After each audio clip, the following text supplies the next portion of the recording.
good, y'all? This is Conscious Noob, and welcome to the Each One Teach One series. Peace.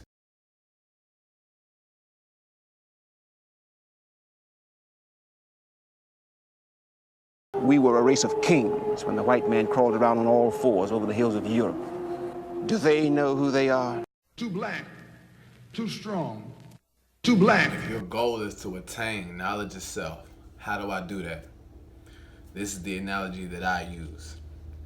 If we are a part of nature and a part of the universe, and nature and the universe has its foundation of mathematical principles, then we should have our foundations in mathematical. Why do I say we must use mathematical principles as a guide for our life? Well, because math, no matter what culture, no matter what language, no matter where you are in the world, is always going to have the same uniform answers. 10 plus 10 is 20 everywhere in the world. So if we have a set of principles that we live our life by that are always right and exact, no matter where we go in the world, then we will always have a proper perspective on life and see things for what they really are. How can one try to master the universe when one hasn't began to master self, master the understanding of self? And once we understand self, we will begin to appreciate life on a different level. We will look at life differently. We'll allow life to teach us rather than defeat us, which most of us do on a daily basis. Everybody's life is gonna have trials and tribulations, valleys, peaks, highs and lows, but it's about going through that hell and coming out right that defines your life. Because life is nothing but a test of the will and a test of the mind. And the question is, can you survive? So we've got this thing called knowledge.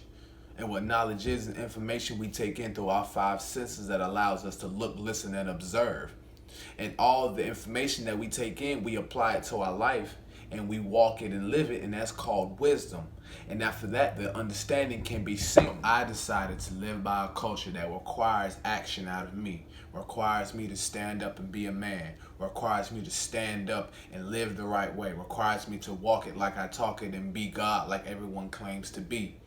Because if I'm living my life the way I'm supposed to, if I'm walking that straight and narrow line, then everyone around me becomes a reflection of my action. A lot of you are beginning your journey into consciousness, and it is a journey, it's a quest to find the truth about yourself, to find the truth about the world. But if you don't have the proper guide for your journey, it's easy to get lost. It's easy to wind up somewhere that you would intend to be. So when I see people who are misguiding people because they're not living according to the words that they're speaking, it shows me that there needs to be a change in how we are disseminating this information. You judge a person's consciousness not based upon conversations of history, conversations of metaphysics, quantum physics, astral planes, and all this different type of stuff. No, because that could be regurgitation. You judge a person's consciousness based upon how they respond to a negative situation, how they speak on another person's life, how they speak upon their own life. Do they speak with positive words or negative words? Are they building or destroying? That shows me what consciousness is and how righteous they really are. We got to begin to ask ourselves, what's the goal of consciousness? Is our goal to sound the most intellectual? Is our goal to sound like the deepest person in the room? Or is our goal to change the quality of life for the person beside us? That's what we have to ask ourselves. The goal should be for self-mastery. That's what I, self-Lord and Master, means: becoming a master of the things that you speak of, becoming a master of what you take into your body, becoming a master of how you view and see life. Do you see life for what it is, or do you take things on face value? That's what you have to come to do, become a master in the attic, a mastermind. This is Conscious Noob, and this has been the Each One Teach One series. Please subscribe and like for more videos like this. Peace.